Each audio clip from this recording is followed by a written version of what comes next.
Happy Tuesday, everybody. Welcome to another episode of the Final Whistle here on the Bama Standard, presented by Workspace Solutions. You know how we do it. I got my all-star panel. Listen, we lost, but unlike Bama Snaps yesterday, we're going to try to lift up your spirits today and just vent it out today. So let me shout out my all-star crew, Chris James, a.k.a. Dan's big brother. Happy New Year. How are you doing, sir? Man, my shirt just pretty much tells it all. I heard that. Don't finish anything. Look, no G. I didn't even finish that. I see that. I heard that. Speaking of no G, our resident G, Lushawn, our OG. Lushawn, how are you doing today, sir? I've had better days, just getting through it. It's this one hurt. Had to take it on the chin, and we go from here. I heard. Pause. Apologies. Big pause. Long pause. Pause. Speaking of chin, reach around the table, Mr. Constant Content, 24/7 Sports. I mean, he does it all. Mr. Ty Hayes, how are you doing today on this new year? Can't claim 24/7 Sports. Hopefully we get there one day, but I can't complain, man. Listen, it was a tough loss last night. We're going to get into the details. We're going to get into the nitty gritty, but excited to be here, guys. Yes, and our lead recruiting analyst, the man, the myth, the legend, the superstar of the show, everybody. Final Whistle Dan, how are you doing today, sir? Man, brother, I'm always good, man. I'm still licking wounds, but hey, I'm here. I heard that. And ladies and gentlemen, another co-host, Week Zero Sports, sponsor, Workspace Solution. Give it up for Mr. Patty. How are you doing today, sir? And we're here. Crow don't taste all that good. Now I guess we're going to be here to eat a little bit of it tonight because we gotta eat it. Got it. Hey, man, when you squawk it, you got to eat it when it comes at you. And look, man, we're big here. We're big enough to eat it. So ready to eat a little bit of crow. But hey, we're still the Alabama Crimson Tide, so it's always been good to be in Crimson, knowing we're going to turn the page and step right back up to the plate. So it is what it is. But I am Daniel Petty. I'm with the sponsor, Workspace Solution. Check us out at workspacepros.com. We help your business grow. We help with your online digital presence.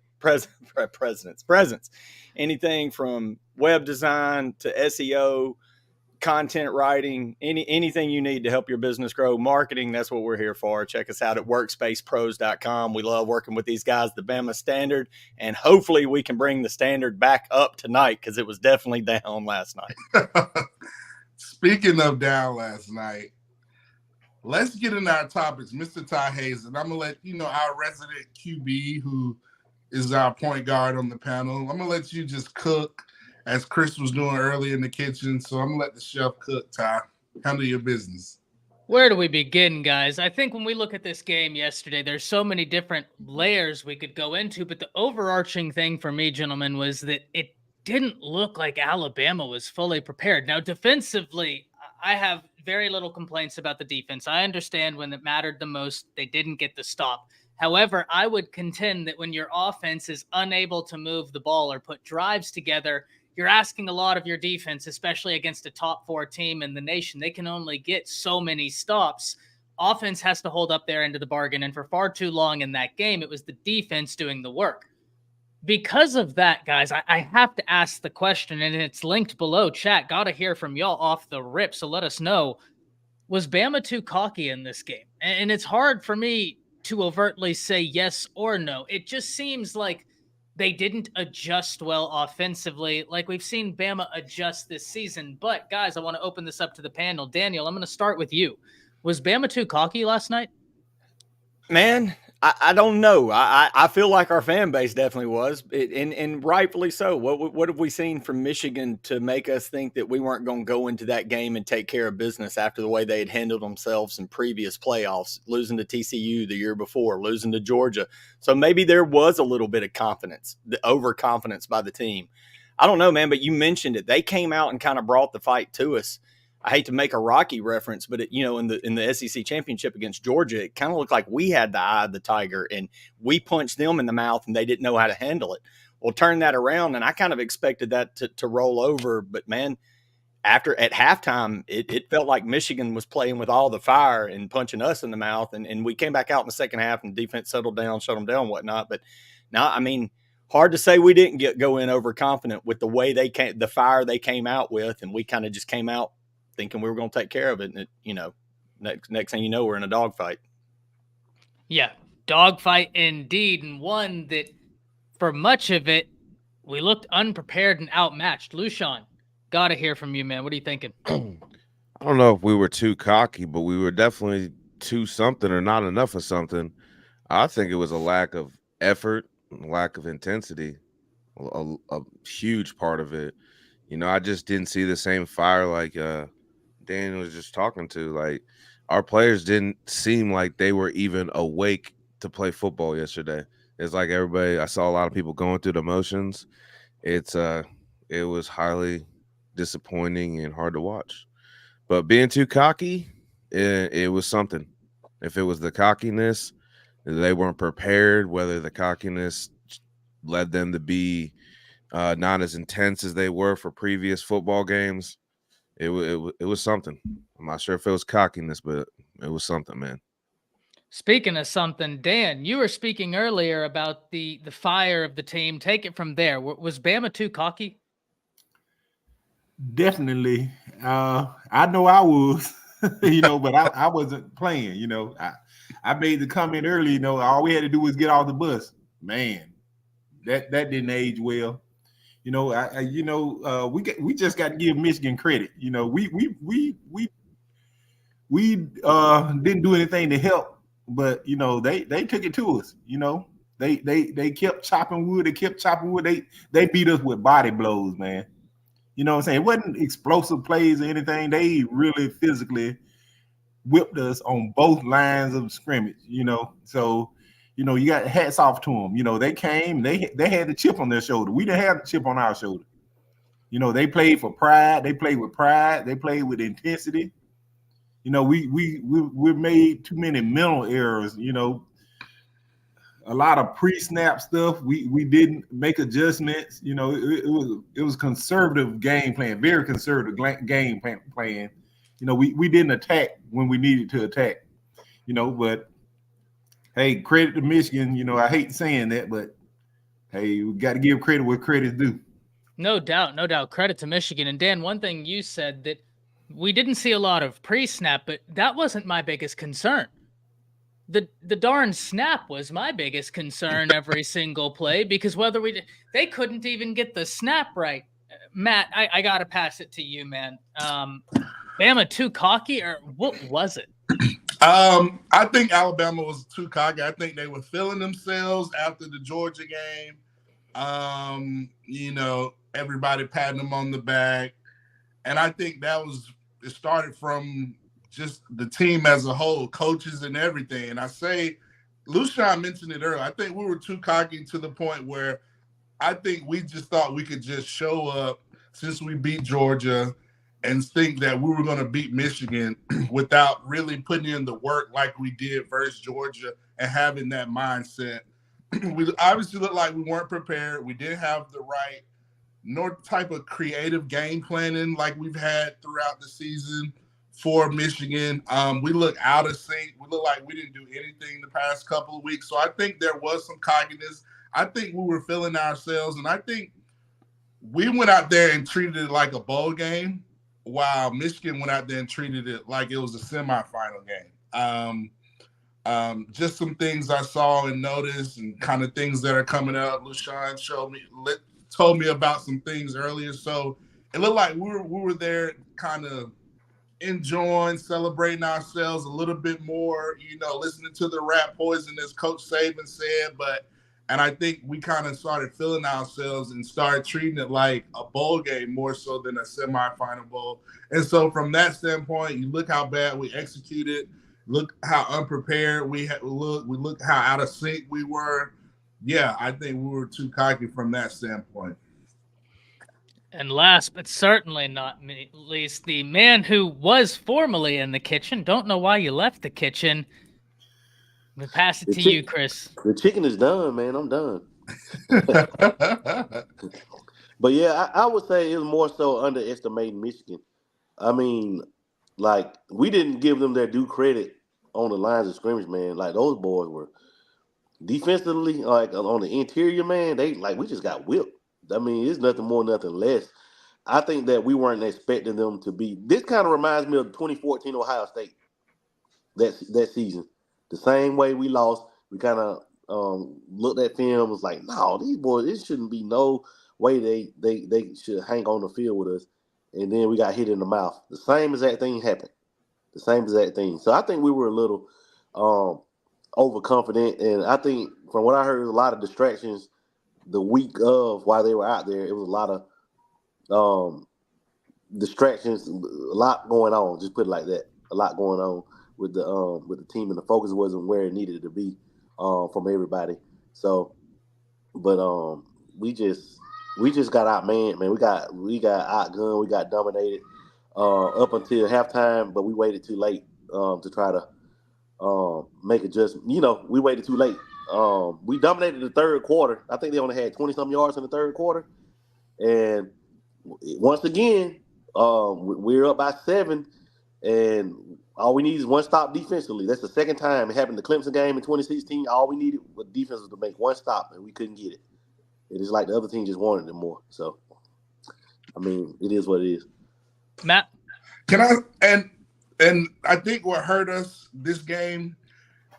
I know Coach Saban loves to run man, but sometimes you got to just play zone. Like I feel like whenever we played zone on third down, we got them to punt. Like we got good stops. Like I feel like that put our linebackers in bad, situations. So, I'm quite sure they'll look at the film and be like, man, there's little things here and there. We easily could have won this game. But I think if we just, to Chris's point, we would have ran a little bit more zone versus these guys. I think we easily hold them to, maybe 3 points instead of a touchdown. So it's my 2 cents. Yeah, I go back to no doubt that the defense didn't get the stop, but up by a touchdown, Alabama is driving, and once again, offense shoots itself in the foot. We have the fumble. You open up a half where you're getting some momentum, and you have 3 snaps in the dirt. I mean, it was just when it rains, it pours, right? And I think that's what we saw. Now, before we move into the next topic, I did want to get a quick word from everybody on the panel. Anything that you saw coming out of this game that you are excited for, especially as we look all too early into next season? For me, guys, Caleb Downs is a special, sensational football player, and he is going to be a problem. Chris. Yes, go ahead. No, finish your point, and I'm behind you. I'm after you. You're up. Oh, Caleb Downs, definitely. Justice Haynes, man, he didn't get enough touches. That 100%. kid looks like a natural, man. He's going to be the next great thing. Like it would surprise me if he's in the Heisman finalist at some point in his career. Yeah, but Bo's been calling for him all year to get more touches of Haynes, and every time he touches it, he's got a little pop, man. That's for sure. That kid's good. He and Jalen Milroe. Also, if Terrion Arnold comes back, like what I'm hearing, man, like that's. But the best lineman yesterday was Jaden Roberts. Yeah, easily. He may be the best interior lineman in college football next year. He is incredibly talented, no doubt about that.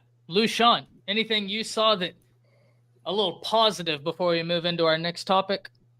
I would say,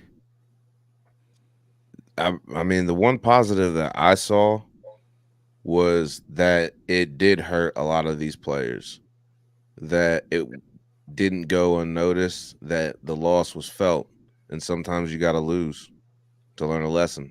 So let's see how the lesson's learned. Daniel, thoughts? I'm positive. I'm positive we'll see a new center next year. Boy, I'm pretty positive about that. I mean, the defense did what they were supposed to. Outside of the final drive of the second dang half, they come out and did exactly what you needed them to do, which was shut Michigan down. And like you said, Arnold Downs coming back. I think Arnold is going to come back.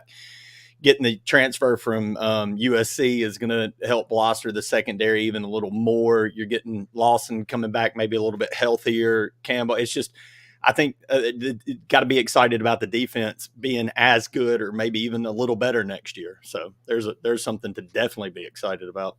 Absolutely. Dan, I'm going to pass it to you. Yeah, definitely. The people Chris named, but also, Terrion Kool-Aid, they played outstanding game, along with Downs in the secondary. But I want to give a little love to Tim Keenan. He played a phenomenal game. It just went unnoticed. I like to see us get, address the interior pass rush. We got to be able to, Keenan was getting back there several times, time after time. He just not able to run down the quarterback, So, I like to see an interior pass rusher, but I like Lucian said, I like that, some of the guys were hurt by it. So, you hate to say it, but this is the time to, not waste a loss. These 2 losses this year, the theme was in both of these losses, the other team was the aggressor. In the SEC championship game, we went in with a chip on our shoulder because we're trying to slay the giant. But we got to realize in other teams' eyes, we are the giant. So we got to learn to play with a chip on our shoulders every time we set foot on the field. And we tend to lose that a lot. Unfortunately so, and that's why it's going to be interesting when we slide into the last topic tonight, what's next. But before we look too far ahead, we can't go without hearing from Matt. Matt, take us home on this. Shoot. I mean, I know Chris mentioned that 2014 Ohio State game, and after that, we went on a run, winning like 4 titles. Hopefully, that plays in effect. Hopefully, I think it's the growing pains. Sometimes you got to have those growing pains. I think this is probably a good. Hopefully, my prayer is that it's a good lesson for Tommy Reese. Like, I think, maybe he can, get a little bit more creative, been in those tough moments. Hopefully that's some good. But I think special teams is a positive. Will Reichert, I know he's probably going to the league, but James Burnham, man, that guy made a lot of money. I wouldn't be surprised if some teams might be trying to call him. I mean, some of those boots were on point. And I think that was the difference in the game. But I think, like you all mentioned, having, players hurt, but, it's been 3 years since Alabama has not won a national championship. So, I mean, I know we're going to hear Saban say, never waste a failure, but, we got to start just getting back to that Bama standard. I know we're on the Bama standard, but listen, we got to get back to we don't need any motivation. We just got to put in the work, have the work ethic, put in the dedication, and have that hunger that, we need to have that standard and be the best. So hopefully that kind of internalized, a little things, guys grow up. I know we got a young team. So like y'all said, hopefully that benefits us in the long run. 100%. Well, this gets us into the next thing. And we talk about if Bama was too cocky. And I think a lot of that, a lot of the conversation there falls on, did the players overlook it? Did the coaches overlook it? But now let's focus on the coaching. Was Alabama outcoached? And more specifically, did Harbaugh outcoach Saban? I'm going to quickly start this off. Won't take me but 15 seconds. Guys, it's hard for me to overtly say yes. I think Michigan's coaching was fantastic in that game. There's no taking anything away from them.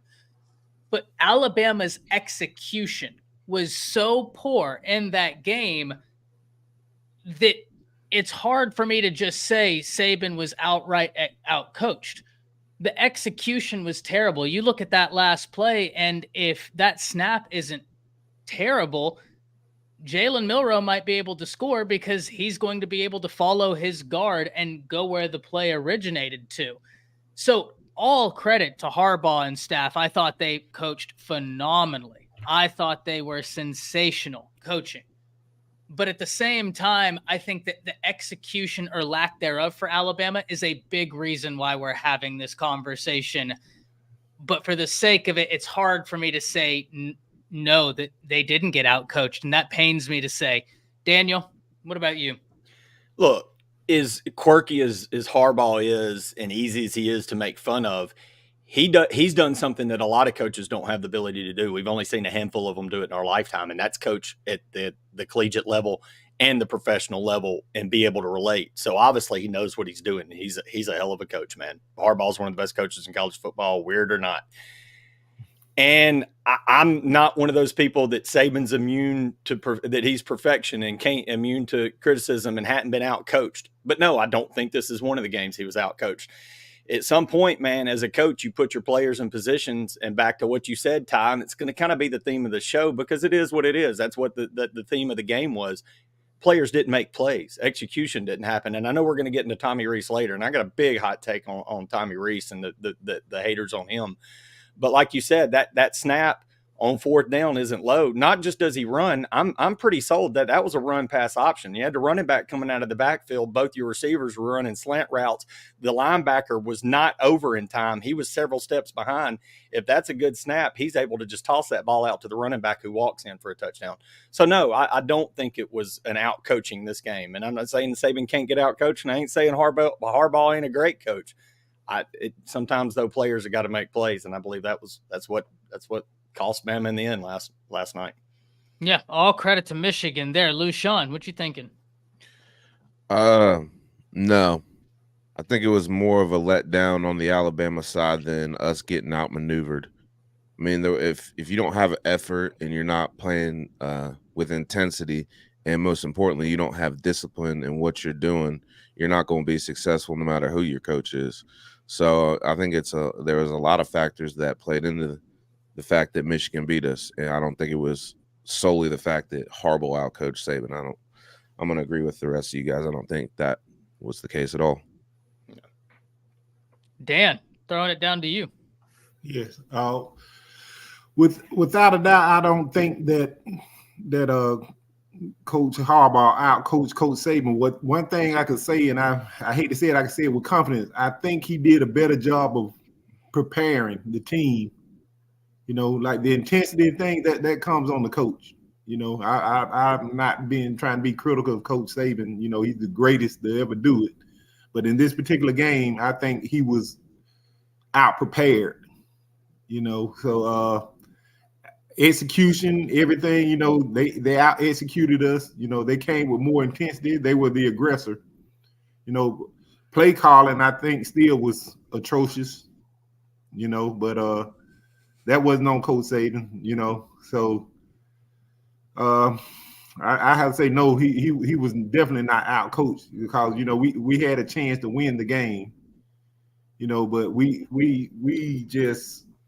didn't execute. It was execution, you know, and a lack of discipline. True, Matt. Throwing it to you. I think you're on mute. You're muted, Matt.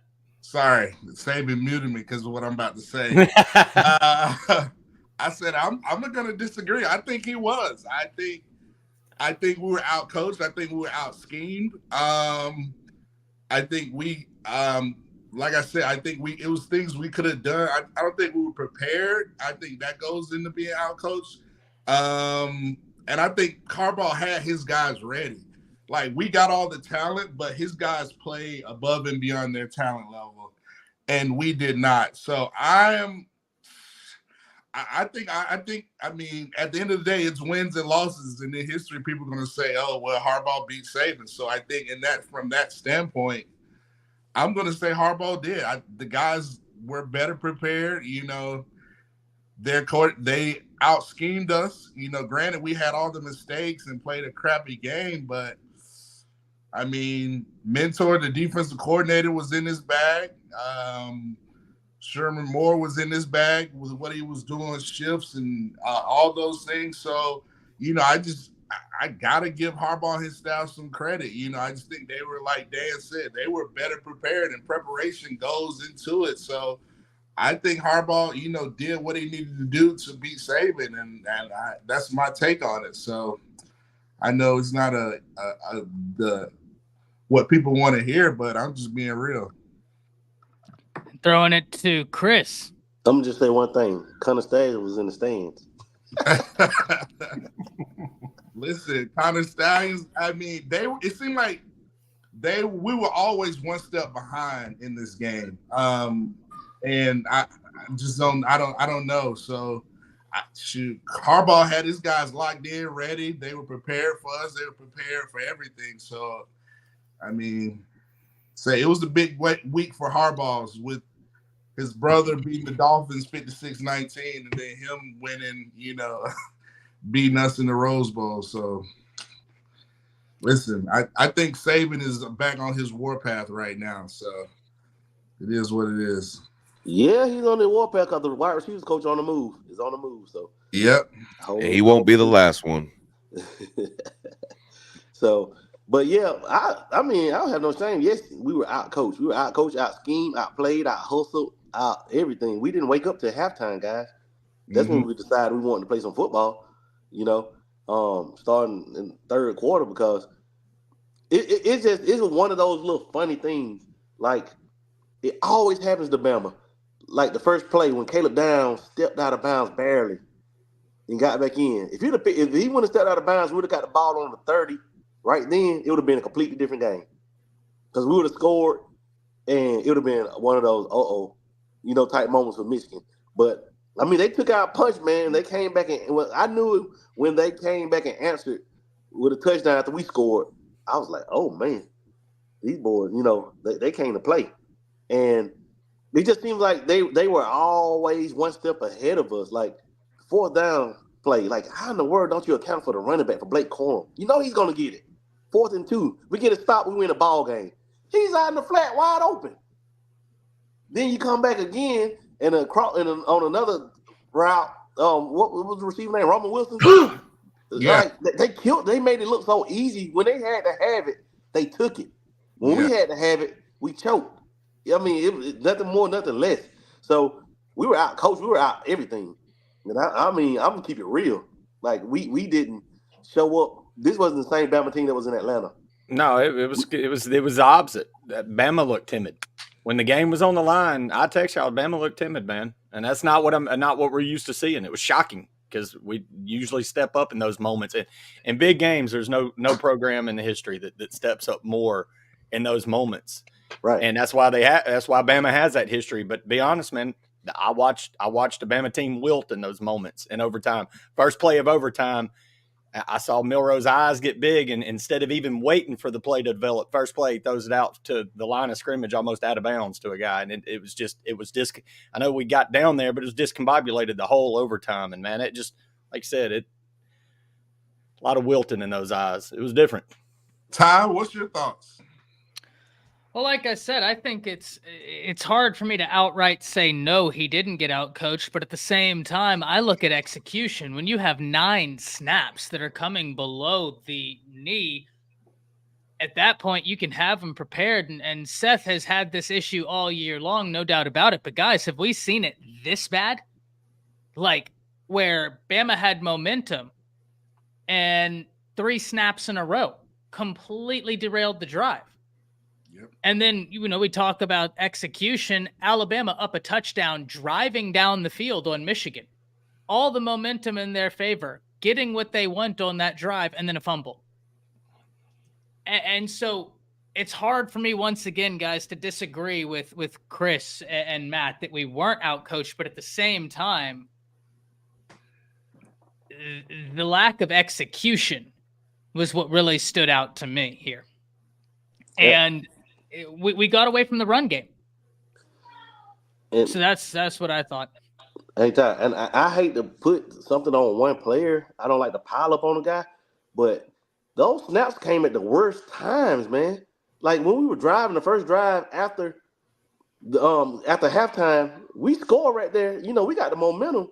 He single-handedly killed us on that drive by snaps. It's like, and I think, didn't he have 2 like kind of sideways snaps in overtime? Yeah. It was simple, man. It was like those snaps came in the most inopportune times, and it almost cost us the Auburn game too. Yep, that last drive. Yeah. So looking, like I said, and when I say that, Michigan's coaching staff was really solid in this game. They came really prepared. They had an answer, and they stuck with the plan, right? Like they knew what they wanted to do. Alabama's defense was preventing it, and so they found other ways to still stick within the parameters of their plan and get the job done. And at the end of the day, that's what matters, right? And that's as simple as it is. Speaking of coaching, though, let's talk about the combination of Reese and Milroe moving forward.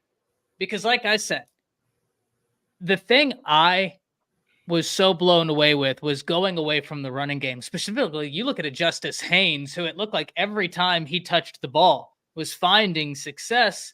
Then all of a sudden it just dissipates. It goes away. We're going to reverse the order this time. Chris, let me hear from you, man. What are you thinking about Reese and Milroe moving forward? What do we need to see? Milroe needs to learn how to. I'm not saying he doesn't, but he hasn't shown much of it reading defense pre-snap. Like when you see a guy coming up on the line of scrimmage, you got to account for him. You know, you got to talk to your guys. You know, point out those guys. Or change up the protection. I'm not sure if he's to the point where he can change up the protection or not. If they will allow him to. But I just want to see progression in just simple throws, man. Check downs, like guys running open, and he's looking one way, and guys are completely open on the other side of the field. He's not scanning the field. So I want to see. I just want to see progress, man. I want to see progress, and I want to see that stud saying put something in the spring. Because I'm telling you, man, I'm telling y'all, Jalen, his room for error is Saban has shown before. You don't care who you are, you can be a championship quarterback. He's shown before that if the man behind you is better, you saw what happened in 2018 with Jalen Tua. So I'm saying, man, like his I just want to see growth, man, because if not, that room for error is shrunk like tremendously by Saban being on campus and by Lonigan getting another year in the system. And if Ty Simpson doesn't transfer, which I'm pretty sure 100% he will, but if he doesn't, that heats the water up even more. Because we're not. I guarantee Saban's not going to go through that again. He's not going to go through that again. Like that was kind of embarrassing. Just what we had to deal with. I mean, as far as things, but Jalen, he's good, man. He's a great kid. I love him to death.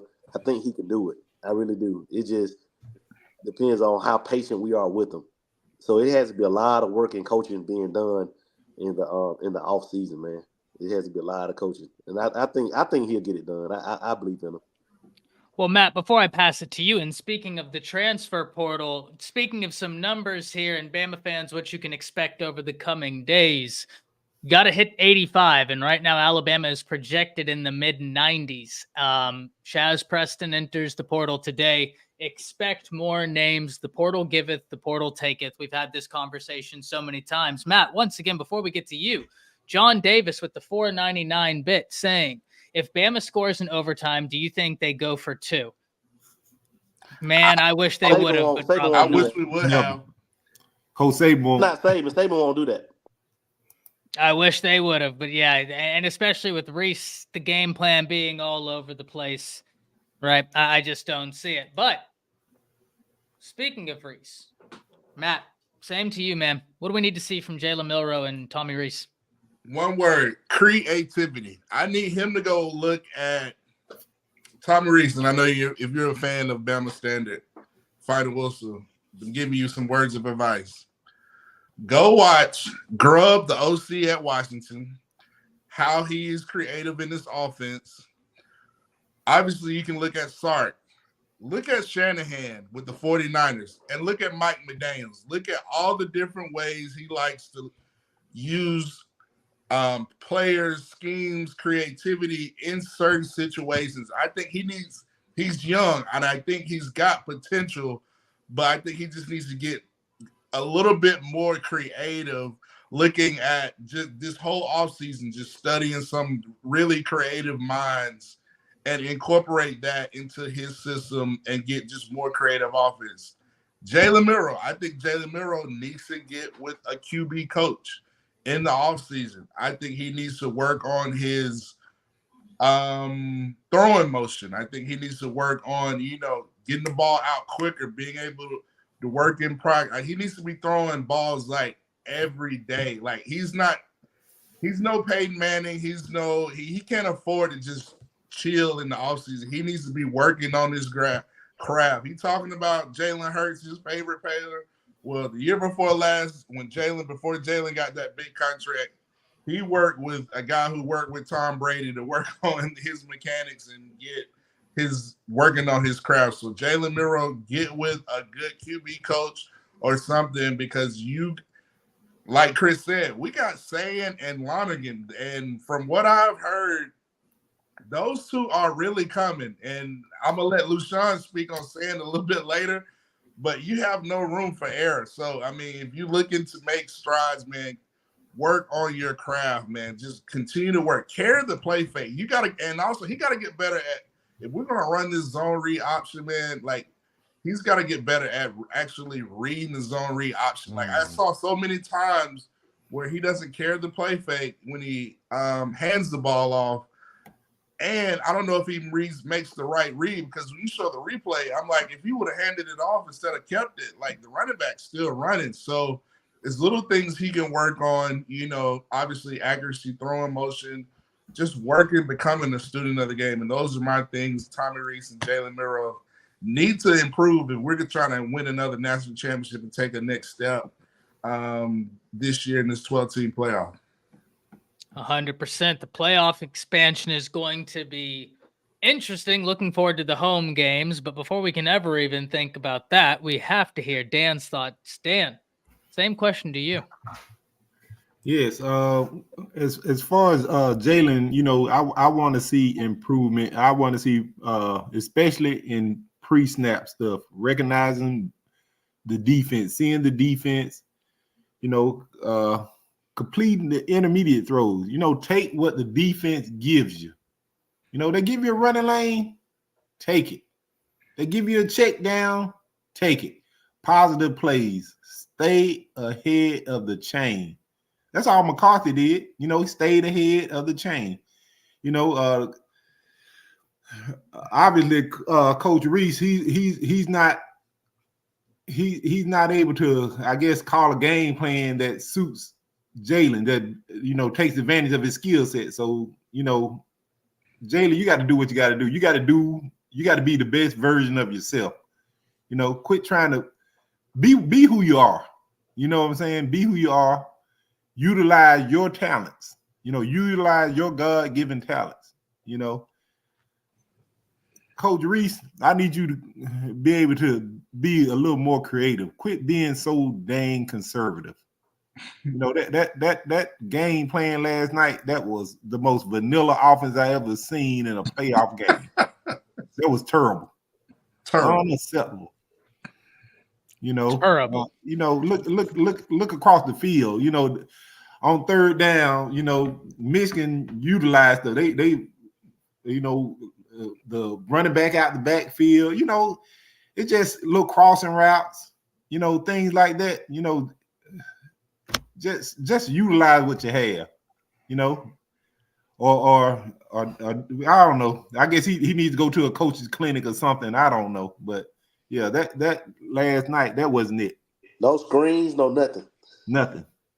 And my thing with Tommy Reese, like, stick with what works. Like, just run the ball. Like, if that's the only thing you can do, like, I don't know. It just get creative, different formations, pistol, like, it's just so many things we could do that I think we can control. I'm sorry, my bad. Time. Run Jace, man. Jason had that long touchdown run, and we didn't go back to the well. How about hand the jet sweep off to Kendrick Law to actually get them to bite on the jet sweep? That's something Lane Kiffin would do religiously. He would get you to, if you send them in motion, he's going to let Ruggs and them touch it as many times as possible. I mean, I'm sorry, guys. I'm sorry, Lance. And that would have slowed the ends down from rushing. The ends were coming. You give that jet sweep off, they have no choice but to respect it now. They're not coming. They every time they came with their ears pinned back. Coming. We didn't do anything to take the pressure off of him, because as soon as he got a snap, whenever the ball was low, he got up. They were already in his lap.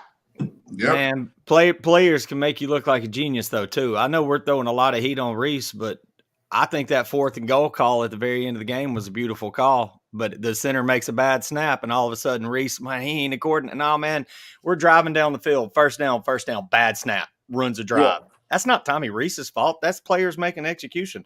Tommy Reese, man, we know this. You know this is Bama. Nick Saban has a baseline of what you can call on offense and defense. And the offensive line's got the same signals from every coach all the way back to Lane Kiffin. So Reese is working within a system, but then kind of gets a little bit of leeway. Well, look, man, when your center's rolling balls, and look, I love Jalen. Jalen's a hell of a competitor. He's, man, a warrior. He's grown throughout the year, but I'll be real, there's limitations there. He's not a great intermediate passer. He struggles in the decision making. He waits too long to throw the ball. He doesn't throw the ball away when he needs to a lot of times, and that causes sacks. That gets you in 3rd and long. That gets you behind the chains. And again, I love Jalen, but he's got to get quicker. But don't be scared to make a mistake. I think he threw interceptions in that Texas game, and it flipped him out, and so he went into conservative mode the rest of the year. Like I said, he looked timid all of overtime. I know that was a bad snap, and I know this is going to lose, but how many times when the snap is that daggum bad, you're 20 yards away from the defender. You can pick it up and still throw it away. Heck, we've seen players in this bowl season left and right pick up balls, run around like Doug Flutie, and throw it from some guy just standing in the middle. He panicked and would just fall on the ball and just kill the play. Look, man, try to you're an athlete. Make a play out of it. Do something to salvage, because this isn't new. This dude's been snapping like crap all year. So, I mean, we should be pros at it at this point. So, again, man, we can bag Reese all we want, but if the center is making good snaps and the quarterback's making quicker reads, hitting those intermediate passes, this is a lot different ball game. So I'm not sold it's all Reese just yet. I want to see some better, there's some pieces that, look, man, we talk about the Bama standard.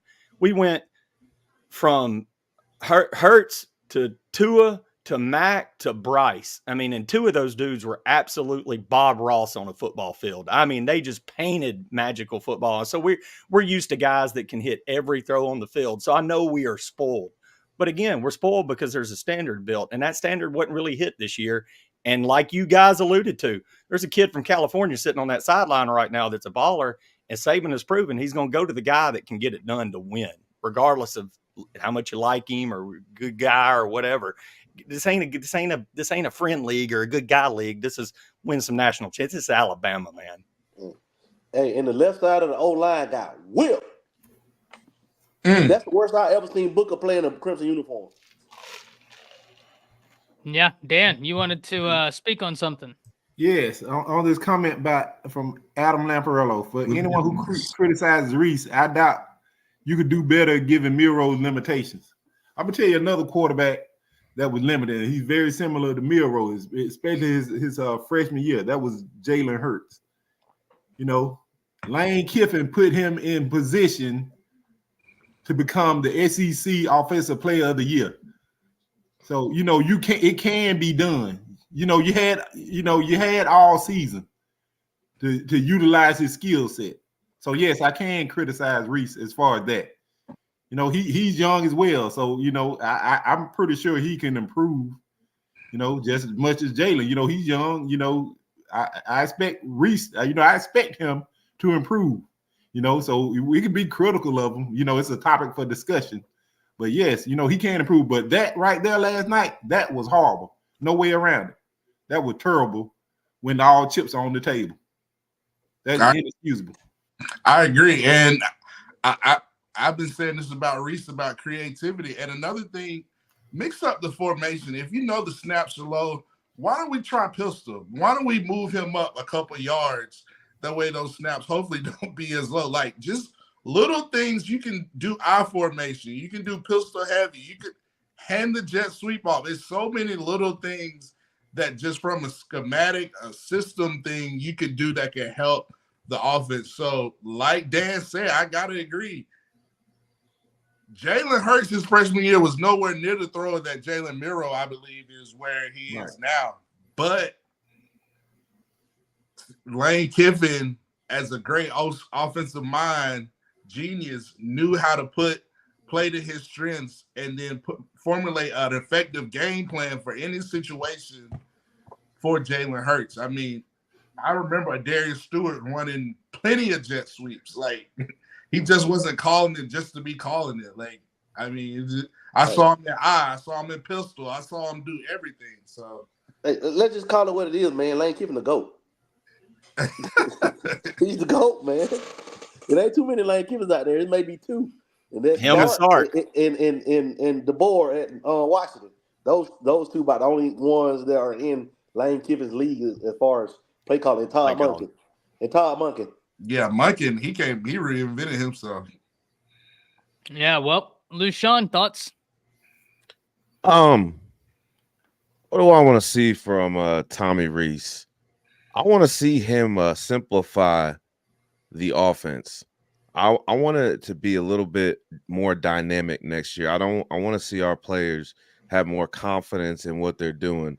It seemed last night that our players may not have been all the way there, and them not having confidence in what they were trying to do led to a lot of those negative plays. You know, and that goes back to coaching. That goes back to what we were talking about earlier about being properly prepared for what we were going up against and what Michigan had to offer us. As far as Jalen Milroe goes, I'm not really sure what we need to see from Jalen Milroe, because you can say, like everybody has alluded to, that, you know, Tommy Reese called a bad game, and yeah, it wasn't his best game, but on the other hand, Jalen Milroe was our starter for the whole season. At some point, we have to let the crimson goggles off and actually grade him as a quarterback. And last night, he was not what Nick Saban calls an Alabama quarterback. He didn't take care of the ball, and he didn't distribute it well. And in order to be a starter at the University of Alabama, those are two things that are catalysts in our offense. And I don't think that Jalen has a good grasp, and in not having a good grasp on the offense, he doesn't have a good grasp on how to read a defense, on what even to do with the players he's got around him. And I'm not so sure that's all on Tommy Reese, because at some point, I mean, he's been in the system, what now, 3 years? I mean, yes, this is his first year out there. I know we had a lot of firsts. Our O-line played abysmal, especially on the left side last night, which can never happen again. Whether why it happened, it did. And it affected a lot of what Tommy Reese was trying to do, because, I mean, as an offensive coordinator, if your whole entire left side of your line is getting caved in 85% of the time, you're limited on what you can do. And to even take that a little bit further, even when you do call quarterback runs, everybody wants to compare the Jalen's together. Well, Jalen Hurts didn't ever take a knee. Jalen Hurts you were going to feel Jalen Hurts when he ran the ball as a freshman. Mm-hmm. There's a difference between the mentality of players.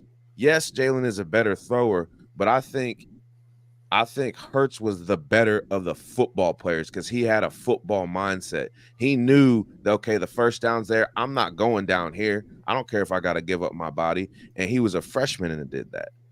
So I just think field awareness.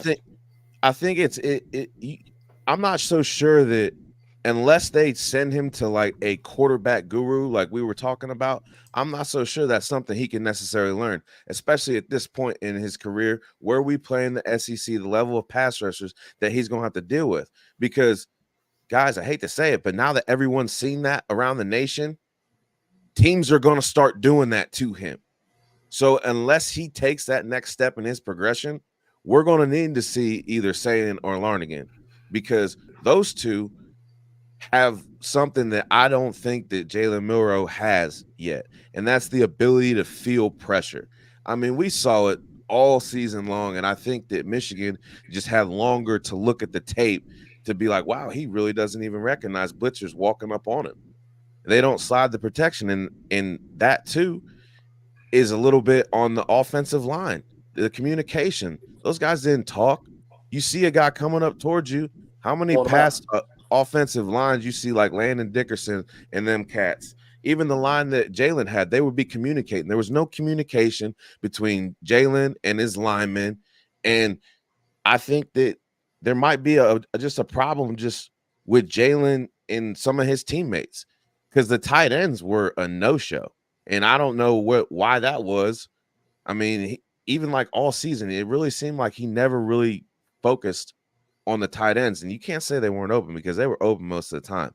Him not seeing open receivers, him falling in love with that deep ball, him wanting to prove Bill O'Brien the fact that he's this quarterback, I think all played into what happened last night. And one thing that he said that in his interview that he said, keep the main thing the main thing. I think that was completely lost in the scheme of what Alabama did this weekend and in turn last night. They didn't keep the main thing the main thing.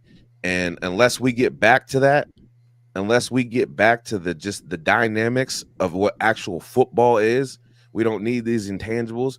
And I know some of us have talked about it, you know, as individuals. A running quarterback may not be what Alabama needs to be successful. I mean, we've been successful having pocket passers pretty much all the time. And I want somebody that can distribute the football. And if you're not going to distribute the football, then we need to get another guy in there that actually has the ability to distribute, because distribute means feed everybody, get the ball to our dynamic playmakers. And no offense, that was not done all season this year. Now, some of that might be on Tommy Reese, yes, but Tommy Reese ain't out there making the decisions. Tommy Reese ain't out there in a shoulder pad and helmets making these reads, letting players just streak up the field that are wide open. Tommy Reese ain't doing that. That's Jalen Milroe, and he's not a freshman. Yes, it's his first year starting, but he's 21. Been in the program. He's a grown man. And I'm just saying, like, and I know this is probably going to make some people mad, but I want to see something different. I'm tired of seeing these indecisive decisions. Like, our offense looks like a deer in the headlights, and a lot of that's because our quarterback has zero awareness. Like dudes are walking up on the line, making eye contact with him, and he just looks away and nothing's being slid to him. Now, you could say that's Tommy Reese or not, but as a quarterback, even as a football player, if you see someone in front of you walking up and staying there and you don't make a move to slide the protection, that's your own fault. And that's happened throughout the season. I just think Michigan actually had time to sit there and map it all out and be like, okay, here's what we need to do. And it's not the fact that we didn't make adjustments. I'm not sure that we actually had a scheme to adjust that for, because the way Jalen Milroe has been so indecisive all season. Before Ty goes, what he said. Mic drop. Mic drop. Mic drop.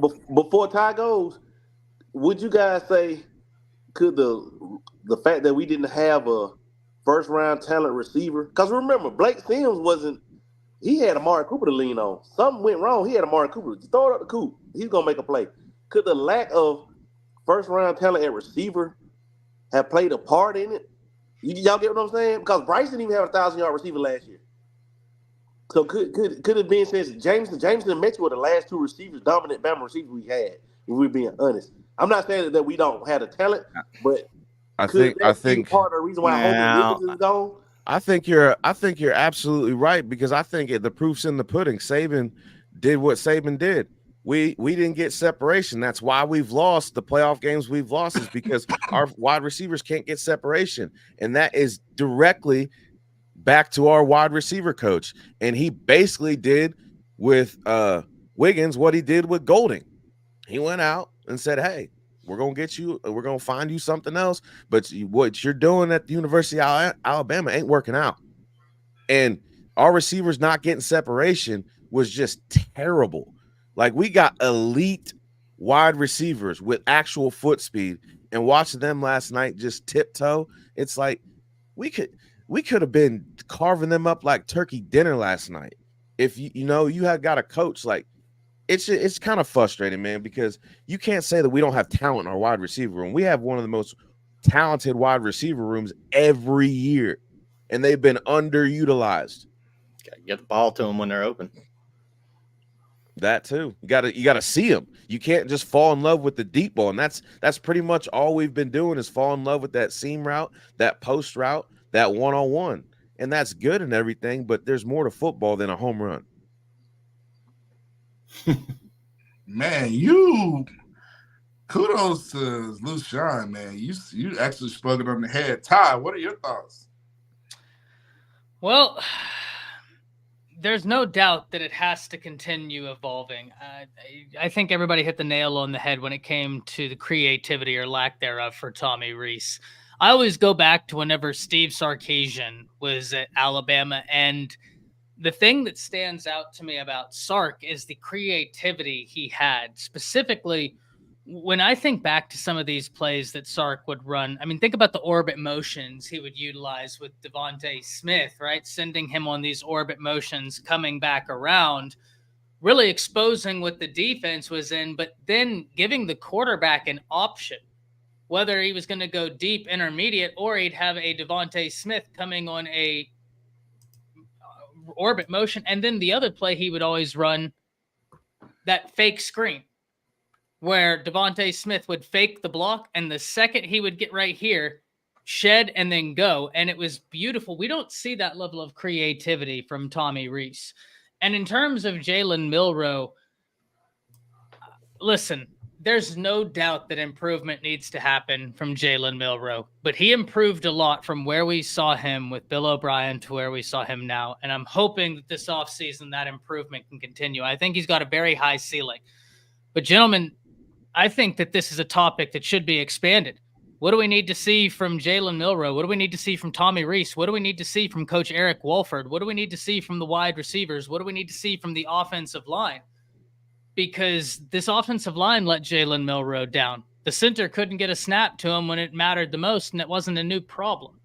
It just was a problem that reared its ugly heads in the worst time. So there's a lot of stuff that has got to change, and I don't think that Tommy Reese and Jalen Milroe are the end of that conversation. I think it's a far deeper, far more nuanced conversation that's going to take an offseason to address, and already you have Holloman Wiggins on his way to Texas A&M, which raises the question, who's next for Alabama at that wide receiver position? Just something super interested in seeing.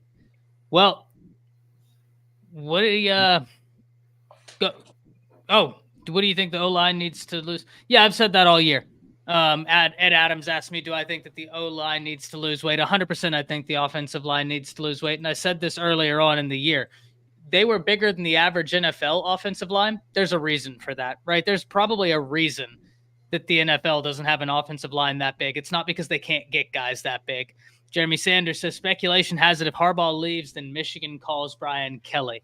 Now, I can't imagine Michigan calling Brian Kelly because they have Sharon Moore on staff, and he's already coached for them multiple times this season, been uber successful them multiple times this season. And Brian Kelly went from Notre Dame to LSU because he said he needed more resources, got more resources, and isn't recruiting markedly better than LSU is. So, but hold on, Ty. One second on that, man. I don't think Brian Kelly is a good fit at LSU, though. I don't think it's jihad quite like he thought it would. I know they got Sharon Moore on staff there, but I do think Kelly is a bigger player for that Michigan job when Harbaugh takes the Raiders job here in 2 weeks. I like Sharon. And I heard. I mean, I like him, but Kelly's name's going to be in the He's hat. He's going to the Chargers. He ain't coming to the Raiders. I'm sorry. Him and Eric Bieniemy for the Chargers, and we know how the NFL is going, so it's looking like he ain't coming to the Raiders, Petty. Don't put that like juju on me. And he played with the Chargers. I know they like Moore, but I think Kelly will be a play up there. But we'll see, man. I trust Ty's source. Ty's got the in on this kind of stuff. But listen, I'm no insider. I have No sources. I just read tea leaves, and I just think that Sherrone Moore is a great fit there. And I think if you don't hire him, you risk losing him, right? He's a OU alum. He played for Oklahoma, and Oklahoma is in a position where they just lost their offensive coordinator, had a new offensive coordinator. But I think you want to keep Sherrone Moore as an offensive line coach. He's done great for them. But I don't think you're wrong, Daniel. It is something to watch right there because I don't think Brian Kelly's a great fit at LSU. I do 100% agree with you there. Lions Pride with the $2. Thank you so much. He says, what do you all think about our receivers coach leaving? I got to pass it to the resident receiver, Matt. So I saw this. I texted to the group. So, I think this is, from things I'm hearing, I think this sounds like a move. This has kind of been in the works for a while. I don't think this just happened, overnight. I think this has kind of been in the works for a while, and it was going to happen after the season, and we lost to Michigan, so the season is over with. So I think that's why it moved so quickly, and I think Saban already has, his coach who's going to bring in kind of already in his mind. I know, Ty, you mentioned some names, guys at UNLV. You mentioned some other guys. I know a lot of people I tweeted about T.O. Possibility. So, he's always in Tuscaloosa. So those are my 2 cents. That's who I want. I give it up to Chris and the rest of the panel. No, I'm with you, bro. T.O., man, that guy brings so much fire. He's passionate. He's a workaholic. He'll let you know who your quarterback is. You get what I'm saying? That's my quarterback. That's my quarterback. Did you just fall? No, my phone. Off his rocker, y'all. Hey, but T.O., but Ty had something interesting. Ty, tell him what you told us earlier.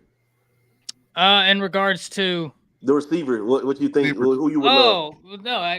If there's any way to get Rashad Samples, I would be so happy. Ties to the DFW area, currently over there with Arizona State. Brian Carrington, another one with ties to Texas, going out there with Kenny Dillingham. And the reason why Samples is a name to watch, his father coaches Duncanville.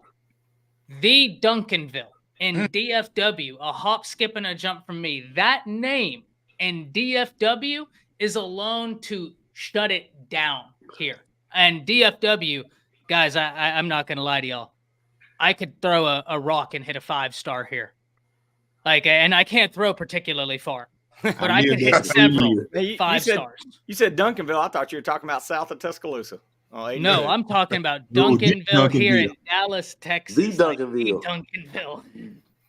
Yeah, that would be. No, man, that area is talent. Yeah. Yeah. So what was another name you said, Ty? It'd be a stretch. Brennan Marion. It'd be a massive stretch because he's already calling plays out there for UNLV. But let's be honest, guys, Alabama, that's an incredible thing to put on your resume. Brennan Marion, one to know because of the go-go offense. Like I said, I don't think that's likely. I think it would be a massive stretch, but it would be a massive win. He was a former wide receiver coach at Pittsburgh when they had Jordan Addison, and that wide receiver room was bumping. And like I said, he has his own offense, the go-go offense. Check it out. It's fantastic. It's fascinating. Those would be 2 major hires. I think both of them would be uphill hires. I don't know how likely they are, but when I saw this, that was instantly my wish list. So just something to think about. Well, I'll tell y'all else something to think about. We've reached that part of the show. We've reached that part of the show, ladies and gentlemen, where we say our closing words. Our closing thoughts. Ooh. And I'll just I'll start with Daniel and we'll go around the table. Closing thoughts, man. It's always a pleasure to be with you guys. It's been a great season. I know it didn't end the way we wanted it to in Alabama, but like I started the show with, that's the great thing about wearing crimson. We turned the page. It's not over. We're going to take the next step. We're going to rebuild. We're going to fix things, and we're going to be in the mix next year when this playoff. Next season, how do you not be excited with the playoffs coming? So, man, is what it is. Michigan took the fight. They, got to give them credit. They punched us in the mouth, and we weren't able to respond. See what they do against Washington. But looking forward to the offseason to see what Bama brings in. If Evan Stewart maybe hops on and adds to that wide receiver room, maybe still Lance Hurd just jumped in the portal, the big 5-star offensive tackle from LSU. He's a big one that's going to be on Bama's radar. So I got a few guys in recruiting. Daniel Hill, the big running back out of Meridian. So some more exciting stuff coming on. So that's still pumped, man. It's not over yet. But, man, again, thankful to be with you guys. I'm Daniel Petty, weekzerosports.com. Check us out. We've got a podcast. Me and my co-host, who is the owner of Workspace Solutions, and that's the sponsor of the show, workspacepros.com. Check us out. We help your business grow. Online marketing, web design, SEO. We do it all for you. Check us out. And am I supposed to? Are we fans only in it? Is this how we Yes. Oh boy, I gave Harbaugh a lot of heat the last few weeks. I guess I got to turn it around. My fans only account this week is I should have used the KY jelly because the backside's still bleeding. Oh, woo! My God. Promo code. They went in dry. Man, catch us next week. The off season's here. Congratulations, Michigan. We're eating our damn crow. Damn it. Oh my gosh. That. Sorry, yeah, y'all up that. Nobody. Daniel Petty, General Manager of Final Whistle here. Please report to the HR office after this show. Thank you. Dang. Man, that was my Penn State jokes. Oh no, Lucian. No. Don't go there. Oh Lucian, man. I'm gonna pass it to you. Chris, as far as your shirt, I don't finish anything. That's a lie. You have 12 kids. Clearly, you finish things.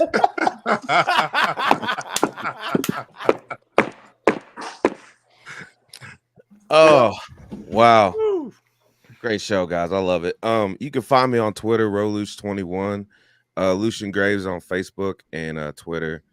It's gonna be very fun watching what happens with this offseason, watching Bama hit another factory reset. It's always a great time, I know we didn't get the result that we wanted, but as everybody alluded to, it's all still roll tide here, and it's always gonna be that.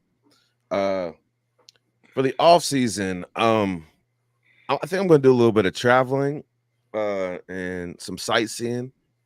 I'm also going to have my own show in the works here. We're getting ready to put the finishing touches on that. It's going to be on Thursday night, so everybody tune in and check it out. Let's go.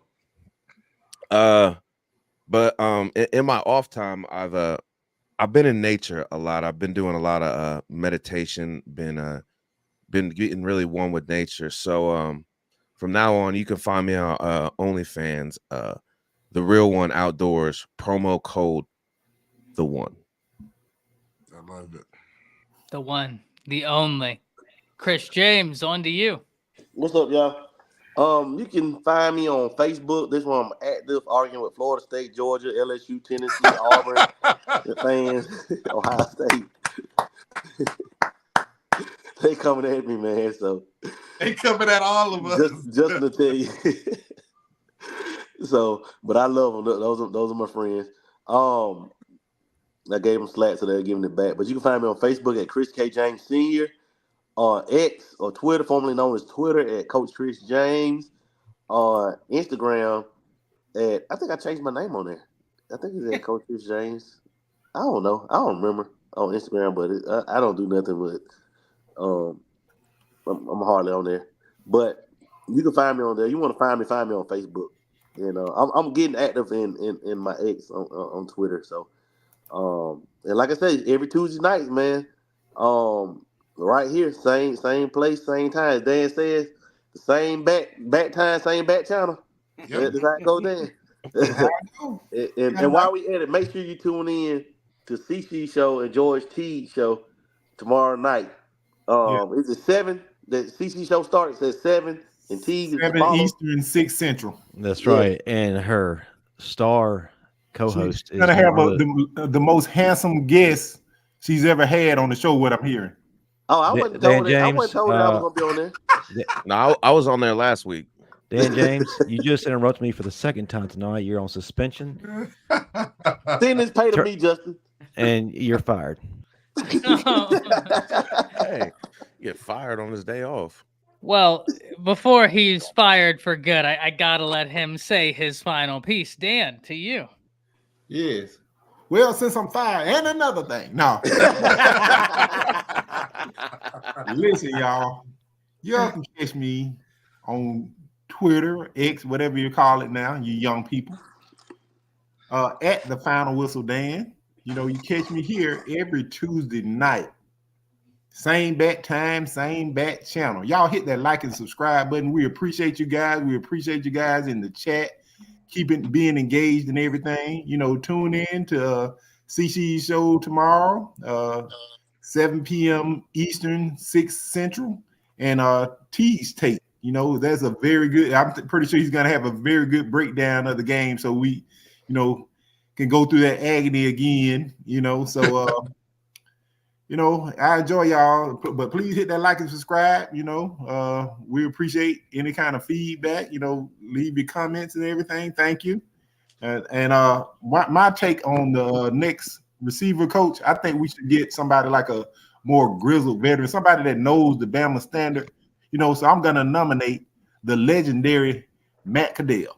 Ooh, Coach Saban, I accept. Appreciate it. Yeah. Well, since you nominated, this got to be my last OnlyFans because I got to go recruit Ryan Williams real quick. So, you know, hit me up. I'm gonna be the new wide receivers coach, working with Saban, bringing those guys in. No, seriously, you know, hit me up. MCadell11. You follow me, Bama Standard, with these guys. Facebook, I'm not really on, so. It is what I got. Football University. We'll be back on Monday, but you know, at the end of the day, it's about the final whistle. And in the spirit of Alabama's football season ending and how bad we look versus Michigan, my promo code this week is just like Bama snaps were low. My promo code is go low, and that's it. It were low indeed. Guys, you can find me at Around the Table Sports, constant college football content. The Bleacher Report content is done with the season. We brought home the trophy, got the most games correct. Unfortunately, didn't get the playoff game correct. It is what it is. But, gentlemen, I'm going to go on a different approach this weekend with my OnlyFans. And it's going to surprise some people because I saw something this past weekend that I just can't compete with. And y'all know. Hey, I can compete with the best of them over there.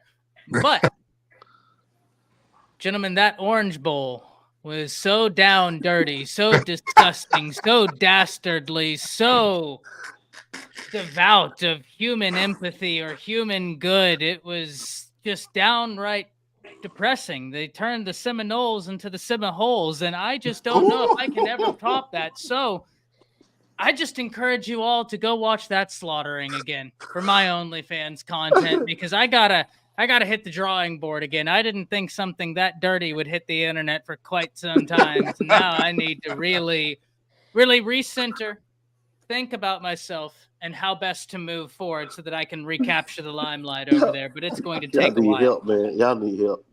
No, it's FSU needs help. You don't come to me saying I need help. They need help. They need something. One quick thing, fellas. Go around the table right quick before we go. Give me your championship winner. Washington, Michigan. Who do you like? I'm going Washington. I think Peanut's going to pull it off, man. I have no idea, man. I keep doubting Washington, and they keep winning. Every time I pick against them, it's hard. But man, you know, maybe Michigan is that team of destiny. They seem pissed off, man. If they, you know, Washington held up against Texas D line last night, and I don't think Michigan can cover those receivers. I really don't. I didn't get to finish the Washington-Texas game just because I was traveling all day yesterday and I fell asleep on my couch, woke up at about 4 o'clock this morning and started rewatching the Bama game. So I don't have an answer for you yet because I haven't seen it. But based on Michigan's defense, my goodness, that defense was very impressive. But very excited to completely dive into the Texas-Washington game. Lushawn? I don't like blue, so it's got to be Washington. I'm not a real big fan of Huskies either, but it's just. I hope it's a tie. That's a shade of blue. Dan and Petty. Tie. Dan and Petty. Yeah. Go for it, Dan. Lions 4.5, Michigan favorite, right? Yeah. I'm gonna go real quick. I'm gonna go with history. You know, the road to the championship tends to go through Tuscaloosa, and Michigan just carved a highway through it. You know, so I'm gonna just have to go with Michigan. But what does that say about the nation and the aspect of the attitude of our nation right now? If a cheater is at the top of college football, that's not good. That's America, baby. That's you. That's That's American dream. That's gonna be legal. You know, the sign stealing is not illegal. How they did it was, you know, but who's gonna regulate it? They got other stuff going on. They fired like six coaches. They fired like 6 coaches for doing some weird stuff. So it's not just the sign stealing. They got the FBI at their campus. You gonna tell me that's an example you want set for college football? Well, you know, I don't know, man. Do college football. This is for all our Michigan fans in the chat. They've been following us for the last few weeks, and they even came to watch us eat crow today. So I guess since we don't have any Washington fans in here, I'll give it to you, damn Wolverines. I think Michigan's defense. Thank you, Michigan fans, for showing us love. Then thank you, Michigan fans. We eat our crow. I eat that crow. Go bring me that crow.